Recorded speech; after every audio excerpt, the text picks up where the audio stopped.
Somebody harmonize this last chord, will you?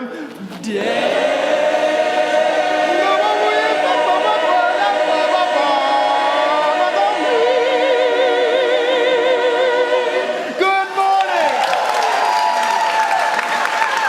Good morning.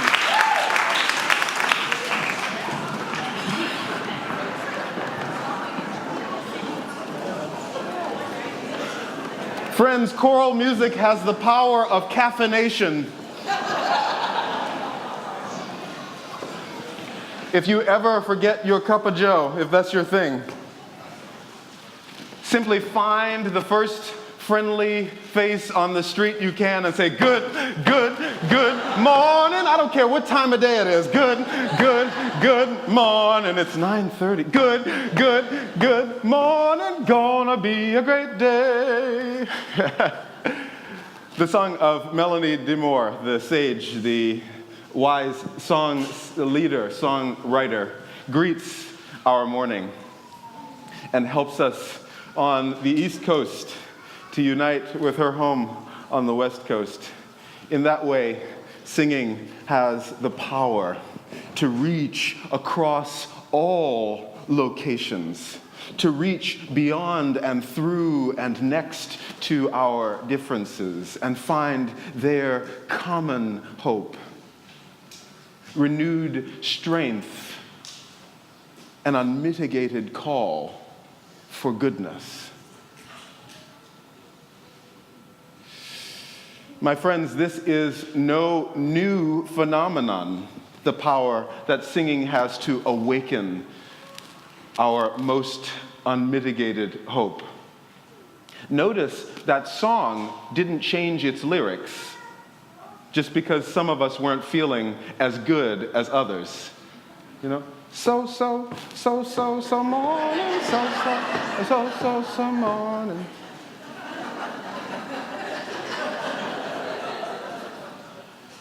You notice, oh, I woke up this morning with my mind and it was stayed on freedom, does not alter itself just because we don't feel the call to justice as strongly as we might have last week. Let the song call us into a good morning together. Let our faith be renewed in this fire. May we awaken to the stories of each other's lives and see there a common hope for us all. Now, I'm not dictating to you a theology that I have invented, although I wish I had. I wish I had such innovative powers in the world of theology. What I'm preaching right now comes from a long history of my people's way of being in a house like this. I grew up in the African Methodist Episcopal Church. It's where I was first trained as a student of the Bible. It's where I was before I went to the Unitarian Universalist church. And in that study, we had crafted a tradition for ourselves of one day a week, that Sunday morning, being able to expect fairness and dignity would be accorded to you no matter the color of your skin. Whenever you walked into the church building, one day a week, you could expect that someone would call you reverend if you were a reverend, or doctor if you were a doctor. This was built in a world where the other 6 days, this could not be assumed for people my shade and darker. And so the church built itself on the idea that we can afford beauty and dignity to those who might not otherwise see it between Sundays. And let me tell you, in addition to the dignity of spirit, clothing got righteous, y'all. Woo! Okay, all right. I love my people because, only in that which makes us feel like the journey might be a little wider this time and us still maintain some sense of safety and safekeeping. How often do we all have backup plans? Spare flats in the bag for the moment when being ourselves feels too scary. When speaking our truths feels too risky, when proclaiming a larger love feels too impossible in a world riven through with hate, how often we have the spare pair in our bag to help us to feel safe again, because yes, what is asked of us is risky. Sometimes, friends, we try on feelings like costumes and capes. We see if it fits.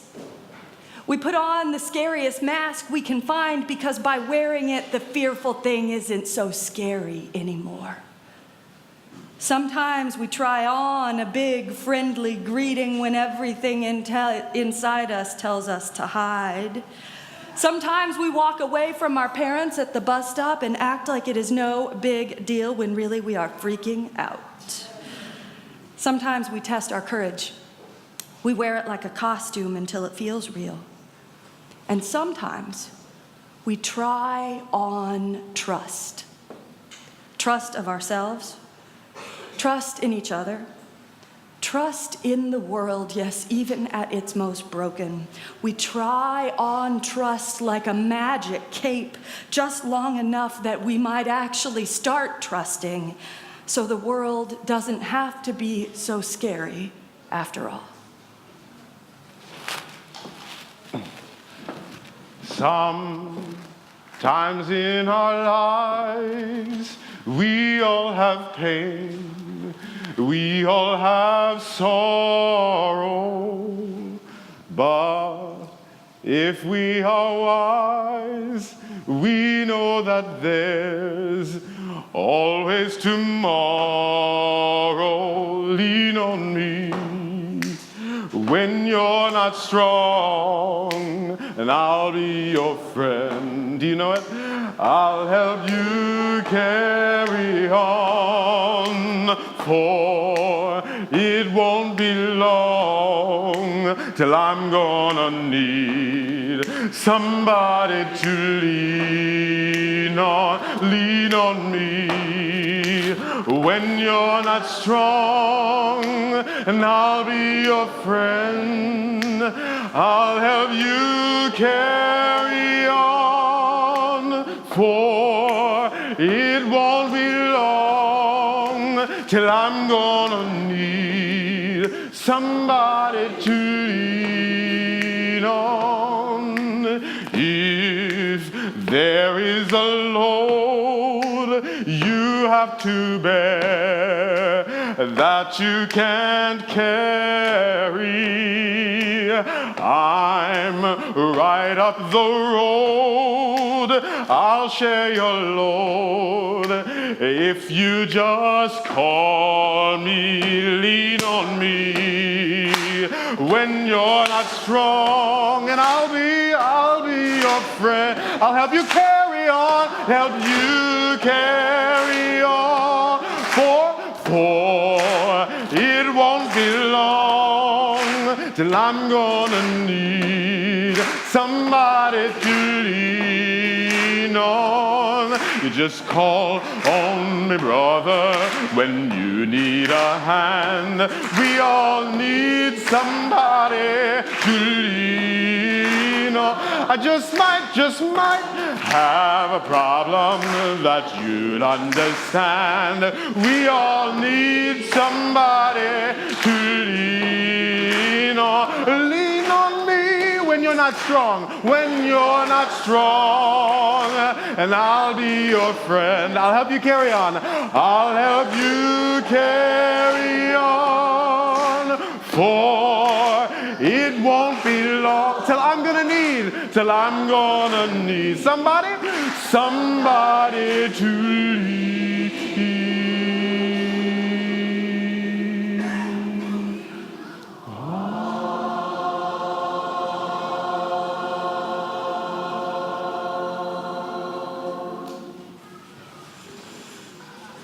Whew. God, don't we need that song right now? Sometimes what we wear expresses something special about what is in our hearts. That there is room for all kinds of people, all kinds of souls, all kinds of stories worth protecting, worth fighting for, worth putting ourselves on the line. This world we create together has room for each of us. And Glen Thomas is telling us a story about what it means to wear beautiful shoes that shine some part of an inner beauty out for the world to see. I want to invite you now to imagine with me.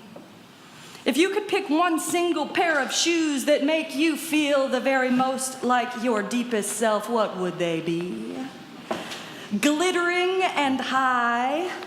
The boots that carried you up a mountain you did not know you could climb. The slippers you put on late at night when all the work is done. The sneakers you stood up in on the first day of rehab when you were not sure you would ever stand again. The clicking heels that take you down the halls of power, the ones that keep you warm when your strong arms push that wheelchair, the flip-flops that bring you right back to the beach. At this time, we will gather together all kinds of shoes of all types, of all stories, to build a rhythm together. Imagine the rhythm you create as the click-clacking of all our heels. I invite you to consider, as we build this community rhythm, just what shoes carry you out bravely into the world to be exactly as you are, wonderfully made, called and chosen, holy and blessed.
Here we go. 1, 2, 3, 4. Oh, I like that. I didn't mean that, but that's okay. We can go one more time.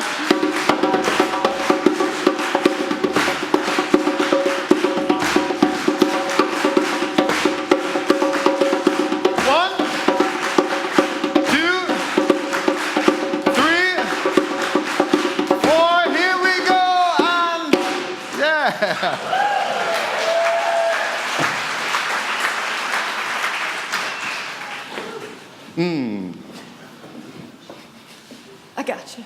Thank you. I'm imagining the conversations that happen for each of you after church. Well, so which beats did you count on in church? What kind of clapping did you do? There's a long history of my people honoring their feet by clothing them in beauty, honoring the walks that got each and every one of us to the place that we are.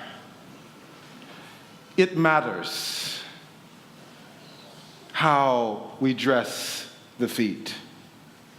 It matters how we move throughout this world. My closet is not overflowing, but it is decisively more sequined than when the story began. It is decisively more of what I want to present to the world. It is more decisively me.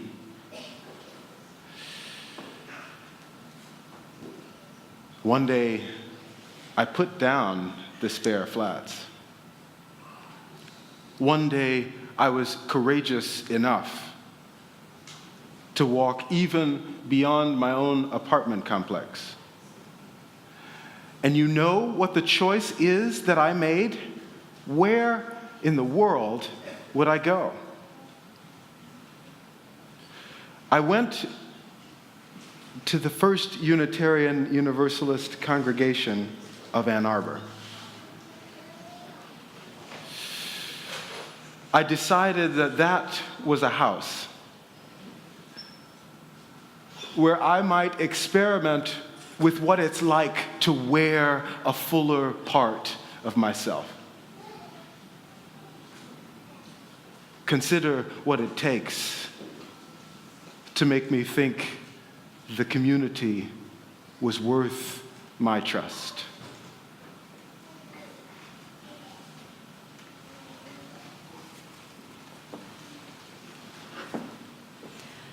There are scary things in this world. There are forces that feel too big to be brave. But now, perhaps more than ever, is a time when all of us and our congregations need to wear ourselves boldly in the world. We need to fly our flags of inclusion and diversity. We need to fight and move and march and be our bravest selves. We need to work it, people. We need to flaunt our deepest truths. We need to step out when the sun has not yet risen and walk toward a morning we will create together, even in the midst of this darkness.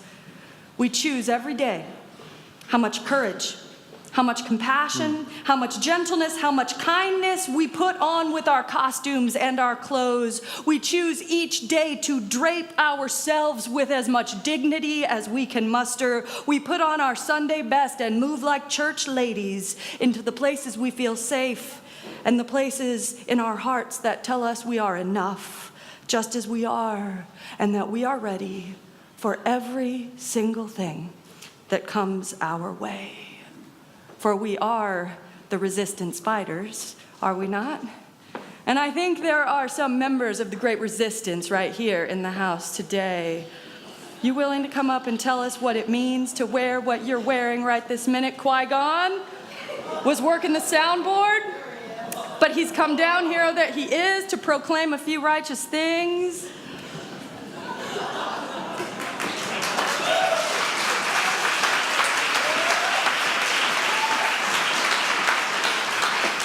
Resistance fighters, would you mind telling me just what it means for you all to be arrayed in this way today? Well, we dressed up like this because my sister really wanted to be like my master, I guess, for a Jedi. She's my Jedi master now, I guess. Okay, so I'm Ahsoka Tano from Star Wars: The Clone Wars. Before questionable role model Anakin Skywalker. He is a questionable role model, that's true. And yet she's a girl, so. Anybody else? You want to say who your mom is? Oh, my mom is Jyn Erso from Rogue One. Yeah. A lot of people couldn't tell who she's supposed to be. A lot of people.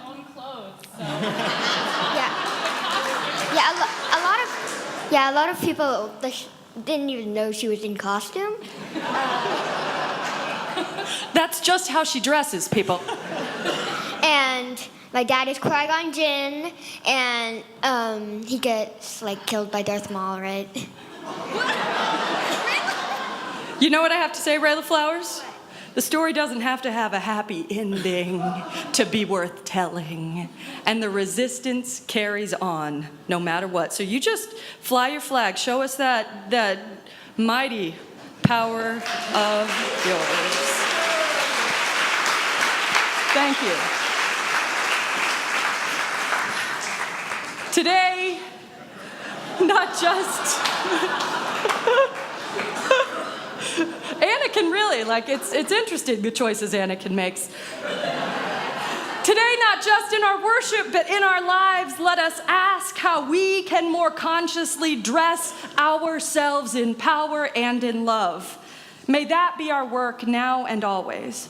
And may our adornments, our costumes, always speak of courage. Now,